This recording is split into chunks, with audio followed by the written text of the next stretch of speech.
Simplement Vôtre, le bien-être par les plantes. Un programme proposé par l'association Simplement.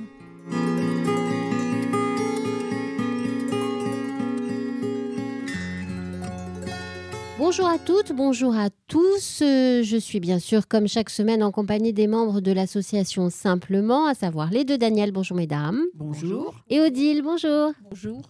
Alors aujourd'hui, Daniel, tu nous as parlé la semaine dernière du mélilo, mais cette semaine, c'est l'alière. L'alière, oui. L'alière officinale, elle fait partie de la famille des brassicacées.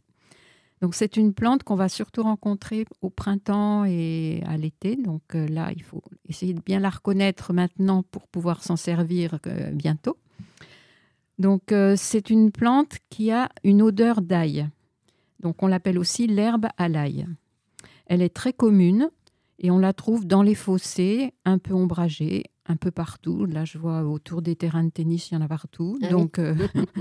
on en voit beaucoup. Elle peut atteindre de 30 à 90 cm de haut. Elle pousse donc au début du printemps, fleurit de avril à mai, et puis même après, puisque là, même ces temps-ci, à l'automne, il y en a qui ont refleuri, donc c'est un petit peu spécial. Donc, elle a des feuilles d'un vert tendre qui ont une forme de cœur denté, un petit peu comme des feuilles d'ortie en fait. Les fleurs forment des petites grappes arrondies, donc elles sont regroupées, elles sont blanches et cruciformes, c'est-à-dire comme les feuilles de chou, comme les fleurs de chou à 4 pétales en croix. Les fruits sont des siliques longues, charnues, brunes, un peu comme des gousses de haricots. Elles contiennent une rangée de graines noires et à maturité, ces graines ont une forme de petit cœur. Ah oui. Donc ces graines, elles peuvent servir un petit peu comme de la moutarde pour faire des condiments. Donc avec un goût d'ail. Voilà. C'est ça. Les silices, c'est-à-dire avant que ce soit tout à fait mûr, donc quand c'est encore vert, ça peut être mangé aussi frit, les petits fruits. Et lorsqu'on froisse des feuilles fraîches, ça sent l'ail. Donc c'est une façon aussi de reconnaître la plante. Elle a vraiment une odeur d'ail. Et on peut utiliser ces feuilles dans les salades. Ça donne un goût sans avoir le souci de l'ail vrai qui donne un peu une haleine un peu spéciale tout l'après-midi. Chargé. Et donc là, ça a le goût, mais ça n'a pas ce désagrément de la laine. Donc la plante est comestible, on peut la mettre fraîche donc, dans les salades de printemps, les fleurs, les feuilles. Elle donne un goût donc d'ail délicat. Les graines, donc je vous l'ai dit, ont une saveur piquante comme la moutarde. Et elle peut aussi avoir des usages pour la santé. Donc elle est expectorante, elle peut faire partie d'une tisane contre la bronchite.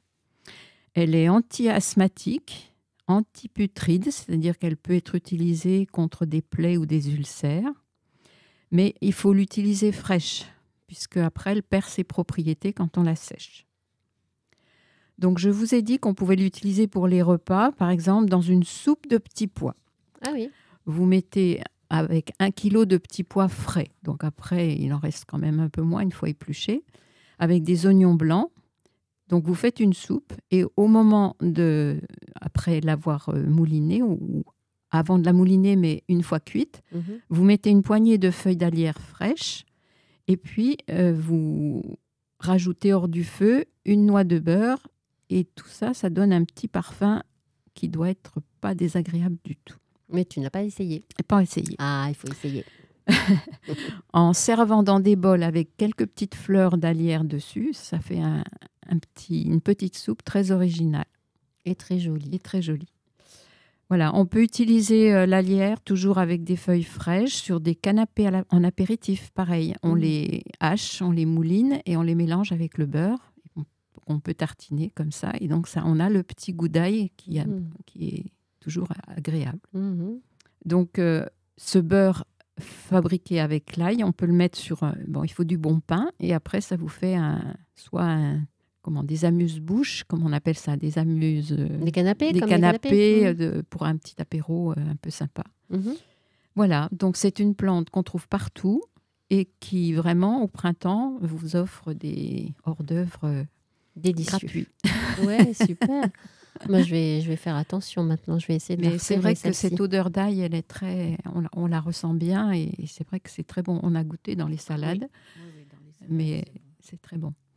Mais on peut l'employer que fraîche, oui. Voilà. Parce qu'une fois qu'elle a séché un peu, Elle a son plus- goût d'ail. Disparaît. C'est un peu comme l'ail des ours. Oui, L'ail des Fraîche. ours. oui, Une c'est bonne pareil. manière, Ouais. Mais l'ail des ours, c'est peut-être plus prononcé en odeur goût. d'ail Ah bah quand oui, même. aussi. peut-être, oui. Ouais. Oui, mais enfin bon. Oui, mais ça c'est disparaît. Ou Oui, ça. cuite. Oui, d'ailleurs, on la fait pas cuire, du coup, la lierre. Non. On la met Ouais, plutôt fraîche. Ouais, ouais. Oui. Bon, Voilà. très bien. Ben, encore une plante à découvrir. Merci beaucoup, mesdames. C'était la dernière émission de l'année 2024. On se retrouve donc l'année prochaine. Et ben, en attendant, merci beaucoup. Passez de très belles fêtes, un bon réveillon. Et voilà, et à l'année prochaine pour de nouvelles aventures botaniques. Merci beaucoup. Merci. Au revoir. Au Au revoir. revoir. Au revoir. Simplement vôtre, le bien-être par les plantes. Un programme proposé par l'association Simplement.